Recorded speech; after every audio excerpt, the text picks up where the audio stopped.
तुम्हाला एकाच वेळी 12 ज्योतिर्लिंग, 4 धाम, 9 ग्रह, 108 शिवलिंग, अष्टलक्ष्मी आणि बाकीच्या देवी देवतांचे सुद्धा दर्शन घ्यायचंय का? तर विश्वातील या एकमेव मंदिरात जायला अजिबात विसरू नका. नमस्कार मंडळी, मी श्रद्धा आणि आज नाशिक निफाडला कामानिमित्त आले होते आणि तिथूनच पुढे 35 किलोमीटर अंतरावर ओझरमध्ये असलेल्या या भव्य दिव्य मंदिरामध्ये आले.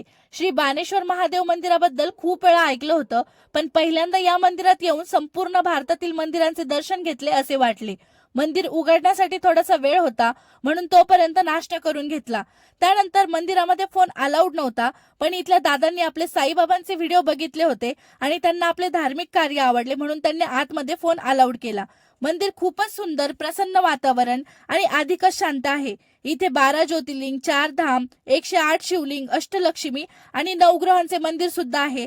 त्याचबरोबर लक्ष्मी नारायण, श्रीराम, सीतामाता, गणपती, विठ्ठल रुक्मिणी, हनुमान, राधाकृष्ण, गुरुदेव, बालाजी, स्वामी आणि खूप साऱ्या देवी देवतांचे मंदिर सुद्धा आहे. आणि विशेष म्हणजे सर्व मंदिरांना सुवर्ण कलश आहे, त्यामुळे हे मंदिर विश्वातील एकमेव मंदिर मानलं जातं.